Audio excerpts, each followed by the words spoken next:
Assalamualaikum warahmatullahi wabarakatuh. Perkenalkan, kami dari kelompok 1. Dan di sini kami akan mempresentasikan materi tentang tokoh dan penokohan.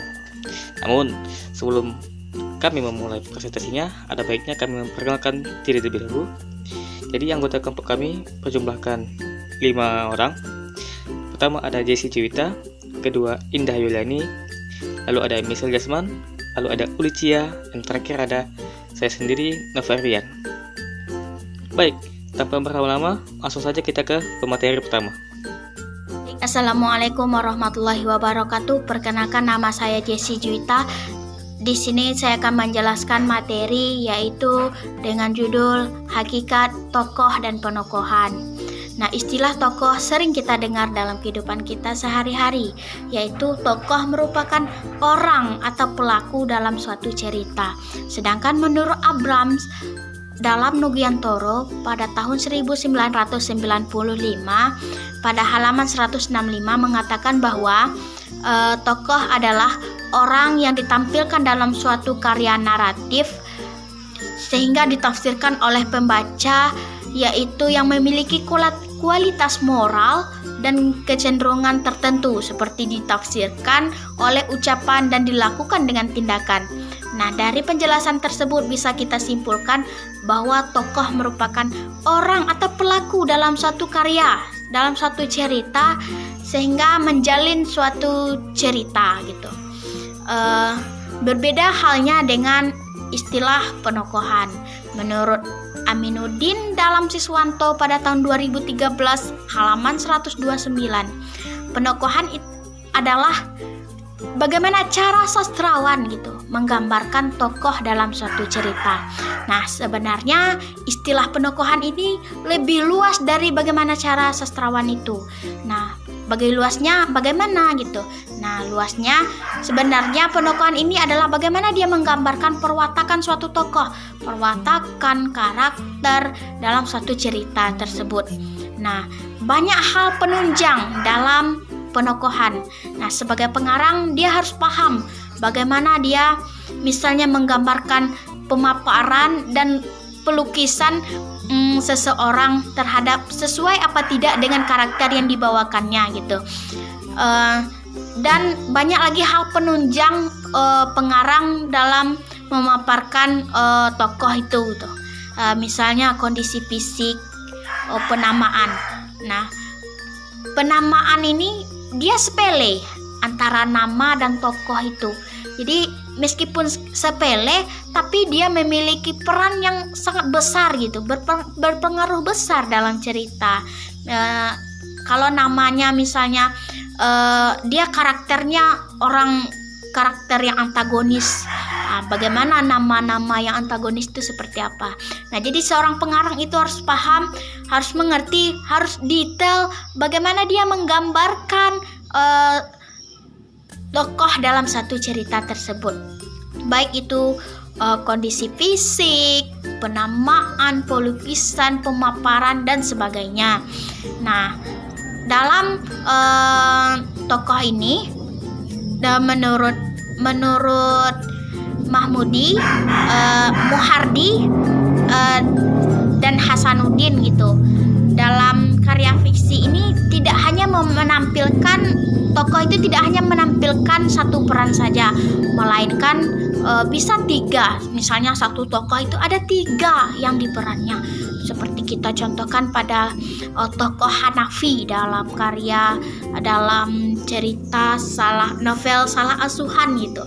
Nah, tokoh seorang Hanafi itu dia ada 3 yang diperankannya.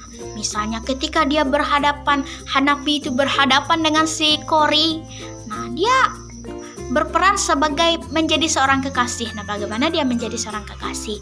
Dan sedangkan pas pada awal cerita dia menggambarkan dia berperan sebagai seorang suami itu.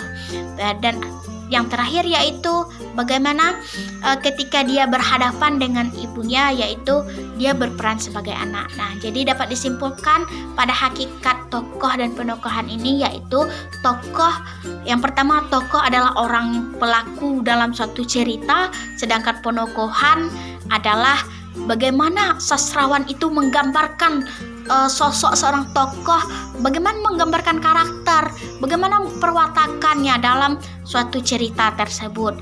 Dan dalam karya fiksi itu biasanya tokoh tidak hanya berperan dalam satu peran saja. Mungkin sekian yang dapat saya sampaikan untuk pengantar hakikat tokoh dan penokohan. Saya kembalikan kepada moderator. Sekian, terima kasih. Wassalamualaikum warahmatullahi wabarakatuh. Baiklah, Assalamualaikum warahmatullahi wabarakatuh. Saya Indah Yuliani akan melanjutkan presentasi dari teman saya tadi, yaitu tentang jenis-jenis penokohan. Jenis-jenis tokoh. Penokohan dalam sebuah novel adalah unsur yang sama pentingnya dengan unsur-unsur lain. Penokohan adalah teknik bagaimana pengarang menampilkan tokoh-tokoh dalam cerita sehingga dapat diketahui karakter atau sifat-sifat para tokoh. Menurut Siswardati 2009 halaman 40. Menurut Aminuddin tahun 2011 halaman 82, dilihat dari perkembangan kepribadian tokoh dapat dibedakan atas tokoh dinamis dan tokoh statis.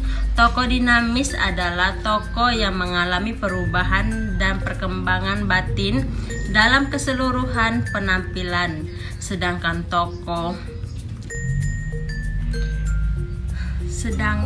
tokoh statis adalah tokoh yang tidak menunjukkan adanya perubahan atau perkembangan sejak perilaku itu muncul sampai cerita berakhir. Ada beberapa jenis tokoh. Yang pertama yaitu tokoh utama dan tokoh tambahan.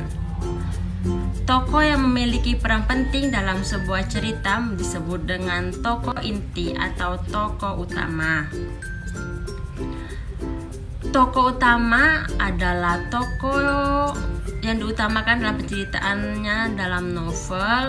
Tokoh yang paling banyak diceritakan halaman 177.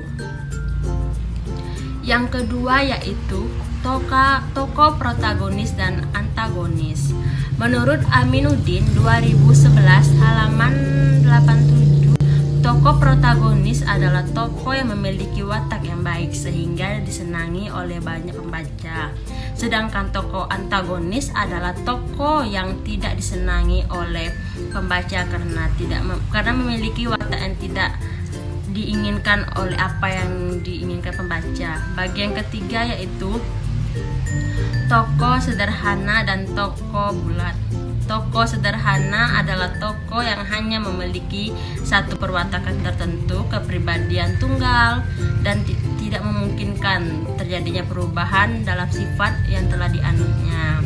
Dan tokoh sederhana adalah sifat dari tokoh tersebut tentu tidak menghadapi permasalahan. Yang keempat yaitu tokoh dinamis dan tokoh statis. Menurut Aminuddin tahun 2011 halaman 82, dilihat dari perkembangan pribadi tokoh dapat dibedakan atas tokoh anamis dan anatis. Tokoh anamis adalah tokoh yang mengalami perubahan perkembangan dalam keseluruhan, sedangkan tokoh statis adalah tokoh yang tidak menumbuhkan perubahan atau perkembangan sejak perilaku itu muncul sejak cerita berakhir. Bagian jenis-jenis lainnya yaitu tokoh tipikal dan tokoh netral. Tokoh tipikal adalah tokoh yang mencerminkan melalui status terpenting, profesi, wilayah kebangsaan, dan terkait dengan lembaga atau yang menggambarkan eksistensinya. Tokoh netral adalah tokoh yang hadir dalam cerita tanpa ada unsur keterkaitan tertentu ada pada seseorang. Keterkaitan status yang ada pada seseorang di dunia nyata. Baiklah, hanya itu yang bisa saya sampaikan. Akan dilanjutkan oleh teman saya. Sekian, terima kasih. Baiklah, di sini saya akan menjelaskan tentang hubungan tokoh dan penokohan lainnya. Jadi yang pertama yaitu hubungan tokoh utama dan tokoh tambahan. Jadi tokoh utama ini ialah tokoh yang paling sering ditampilkan dalam sebuah cerita. Sedangkan tokoh tambahan yaitu dia hanya sedikit ditampilkan dan hanya pada saat dibutuhkan oleh tokoh utama saja. Yang kedua yaitu tokoh protagonis dan tokoh antagonis.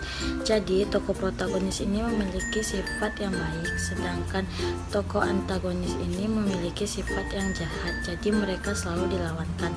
Selanjutnya yaitu tokoh sederhana dan tokoh bulat. Jadi tokoh sederhana ini dia memiliki sifat yang datar dan monoton, sedangkan tokoh bulat dia memiliki sifat yang lebih dari satu. Selanjutnya yaitu tokoh statis dan berkembang. Jadi tokoh statis ini dia memiliki sifat yang begitu saja dan tidak ada perubahannya. Sedangkan tokoh berkembang dia memiliki watak yang berkembang dari awal hingga akhir cerita.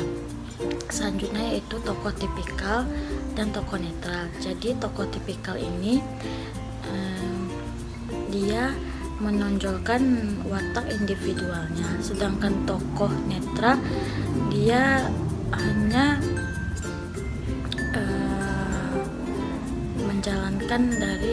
menunjukkan dan menjalankan watak individualnya saja.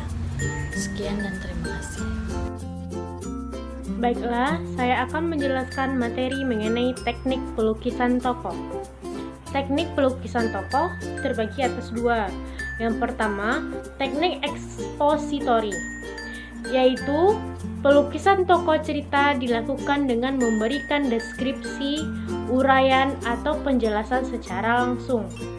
Tokoh cerita hadir dan dihadirkan oleh pengarang ke hadapan pembaca secara tidak terbelit-belit, yang mungkin berupa sikap, sifat, watak, bahkan tingkah laku atau juga ciri fisiknya. Yang kedua, yaitu teknik dramatik. Teknik dramatik, penampilan tokoh cerita dalam teknik dramatik artinya dengan yang ditampilkan pada drama dilakukan secara tidak langsung. Pengarang tidak mendeskripsikan secara eksplisit sifat dan sikap serta tingkah laku tokoh.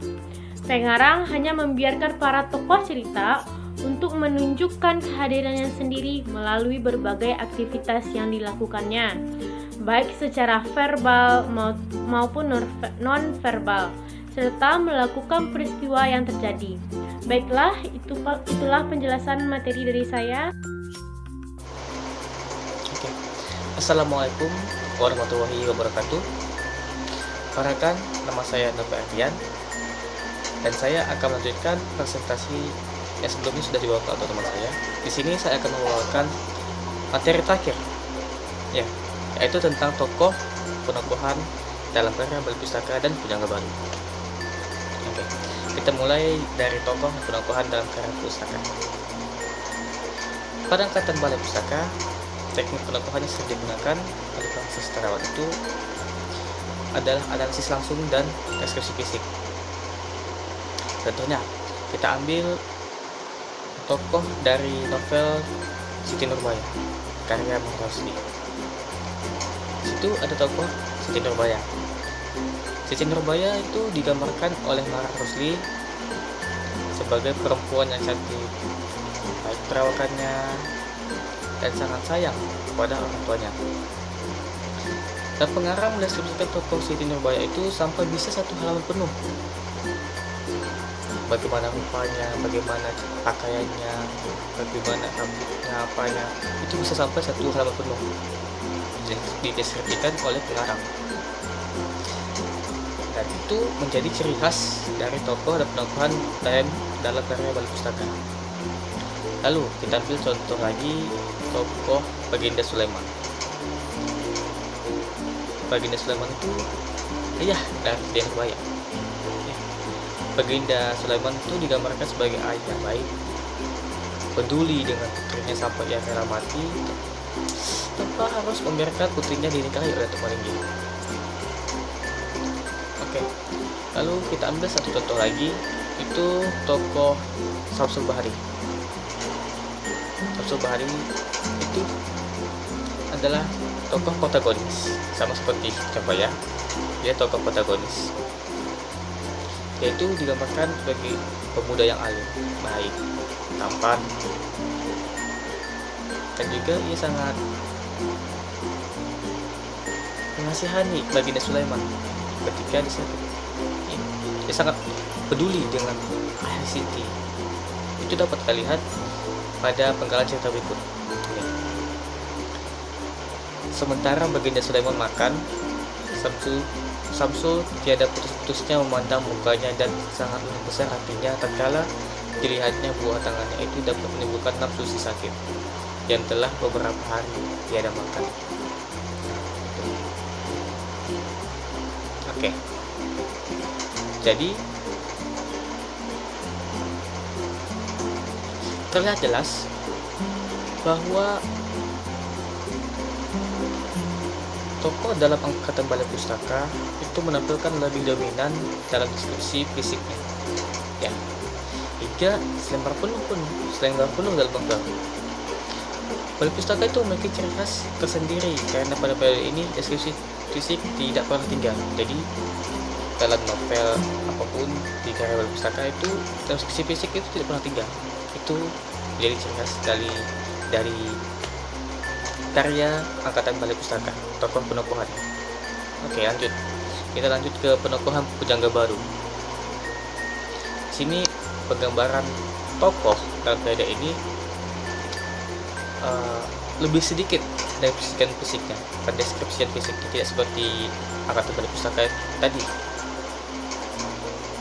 Pada periode ini teknik perwatakan sudah mulai dengan watak bulat.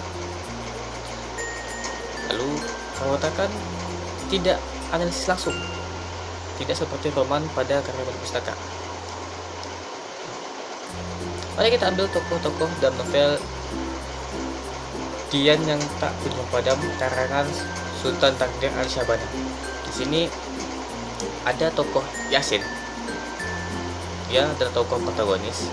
Di sini ia digambarkan sebagai tokoh yang berbakti kepada orang tuanya, pemuda yang alim dan pendiam. Lalu ada tokoh Molek. Iya, Molek. Dia itu tokoh protagonis dan dia digambarkan sebagai seorang gadis yang baik hatinya dan penyayang. Itu dapat kita buktikan dalam penggalan cerita berikut. Raden Mahmud dengan istrinya amat sayang pada anaknya yang seorang itu karena peringainya yang amat berbeda dengan yang lain. Ia rendah hati, pengiba, penyayang, baik pada manusia maupun pada hewan. Dan penggalan itu kita tahu kalau si Molek ini adalah orang yang penyayang sekali, bahkan pada hewan. Iya. Lalu terakhir, Raden Mahmud, tokoh Raden Mahmud. Di sini ia itu berperan sebagai ayahnya Molek. Di sini dia digambarkan sebagai orang yang egois. Ya. Jadi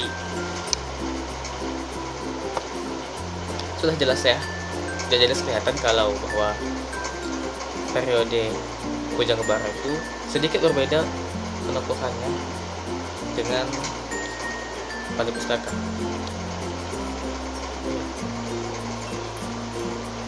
Di mana Balai Pustaka tadi itu memakai teknik penokohan analisis langsung dengan pendeskripsian fisik yang banyak, sedangkan pada Pujangga Baru itu dia sudah memakai teknik perwatakan bulat, otak bulat, dan tidak analisis langsung, serta pendeskripsian fisiknya itu sedikit. Jadi itu bedanya. Oke, mungkin hanya ini saja yang bisa saya sampaikan. Jika ada kata-kata saya yang salah dan juga kata-kata teman-teman saya yang salah, saya mohon maaf. Jadi dengan ini saya akhiri dengan wabillahi taufiq hidayah. Assalamualaikum warahmatullahi wabarakatuh. Dadah. Saya mengucapkan terima kasih kepada Ibu Samsyarni SS Mhum dan juga kepada teman-teman yang ikut berpartisipasi dalam pembuatan video ini, dan juga kepada teman-teman yang sudah menonton sampai akhir. Dan sampai jumpa.